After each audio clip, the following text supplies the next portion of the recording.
Welcome to 99 TV. నేను ప్రియాంక. కూతురి మనసును అర్థం చేసుకోలేకపోయారు. కన్నబిడ్డ ప్రేమను భరించలేకపోయారు. మన కులపోడు కాదని ఆవేశంతో రగిలిపోయారు. దారి కాచి దారుణంగా హత్య చేశారు.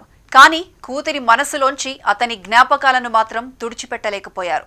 మనసిచ్చిన వాడి మృతదేహం సాక్షిగా కన్నబిడ్డ నుదిటిపై సింధూరాన్ని చెరపలేకపోయారు. నిష్కలంకమైన ఆ ప్రేమ ముందు సిగ్గుతో తలదించుకుంది పెద్దరికం. నాందేడ్కు చెందిన ఓ యువతి అసలు సిసలు ప్రేమ ఎలా ఉంటుందో లోకానికి చాటి చెప్పింది. మనసుకు నచ్చిన వాడిని ప్రేమించిన ఆ యువతి పెద్దలను ఒప్పించాలనుకుంది. కానీ కులం వేరు అన్న కారణంతో ఆమె అభిలాషకు పెద్దలు అడ్డం పడ్డారు. అయినా ఆమె నిర్ణయం మాత్రం మారలేదు. ప్రేమించిన వాడికే జీవితాన్ని అర్పించాలనుకుంది. పెద్దల కోపం చివరకు ప్రియుడి ప్రాణాలు తీసింది. తండ్రి సోదరుల చేతుల్లో అతడు ప్రాణం కోల్పోయాడు. ఈ దుఃఖాన్ని తట్టుకోలేని యువతి అతని అంత్యక్రియలకు హాజరైంది. అక్కడ ప్రియుడి మృతదేహాన్ని చూసి కుప్పకూలిపోయింది. అయినప్పటికీ అతడినే తన భర్తగా అంగీకరించింది. మృతదేహంతో వివాహం చేసుకుని నుదుటిపై సింధూరం దిద్దుకుంది. కన్నీళ్లు కారుస్తూనే చివరి శ్వాస వరకు తన ప్రేమను నిలబెట్టుకున్న ఆ యువతి అంతిమంగా అతనికి ఘన నివాళులర్పించింది.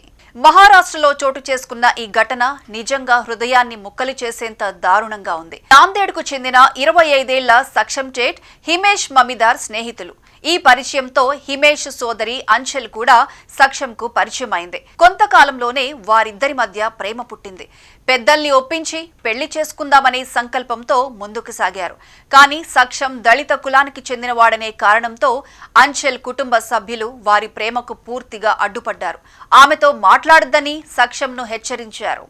ఇదంతా చూసిన అంచల్ కుటుంబం తాము అడ్డుకున్నా కూడా ఆ ఇద్దరు పెళ్లి చేసుకుంటారనే అనుమానం పెంచుకుంది.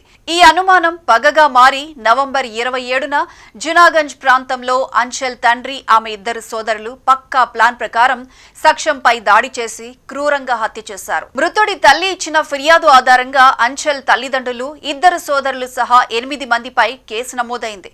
పోలీసులు కొద్ది గంటల్లోనే నిందితులందరినీ అరెస్ట్ చేశారు.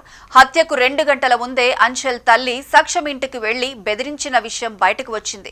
కానీ పుట్టింటి వారు ఇంత దారుణానికి పాల్పడతారని అంచల్ ఊహించలేదు.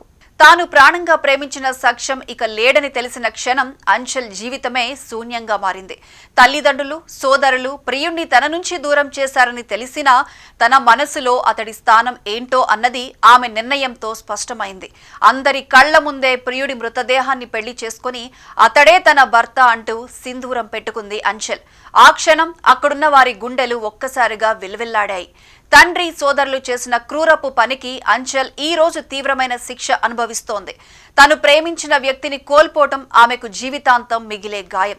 తన ప్రేమను చిదిమేసిన వారిని కఠినంగా శిక్షించాలని, ఉరిశిక్ష విధించాలని ఆమె డిమాండ్ చేస్తోంది. సక్షంను చంపి తండ్రి సోదరులు గెలిచామని భావిస్తున్నారని ఆమె బాధతో చెబుతోంది. కానీ తన దృష్టిలో బతికున్నా చనిపోయినా సక్షం తన భర్తగానే ఉంటాడని స్పష్టం చేస్తోంది. ఇక నుంచి అతని ఇల్లే తన ఇల్లని, సక్షం లేనప్పటికీ అతని ఇంట్లోనే జీవిస్తానని అంచల్ అంటోంది. ఆమె ప్రేమను అర్థం చేసుకోలేక అంగీకరించలేక చేసిన ఈ నేరం కారణంగా కుటుంబ సభ్యులంతా జైలుకు వెళ్లబోతున్నారు. అల్లారు ముద్దుగా పెంచుకున్న తమ కూతురి మనసును ఆ కుటుంబం గ్రహించలేకపోయింది. కులాంతర ప్రేమను అంగీకరించలేక పరువు కోసం దారుణానికి ఒడిగట్టింది. ఇప్పుడు అంచల్ మాత్రం అమ్మ నాన్న అన్న అనే బంధాలను పూర్తిగా తోసిపుచ్చింది. ఇక వారిని చూడనని, వారి ముఖం తనకి అవసరం లేదని చెప్పేసింది.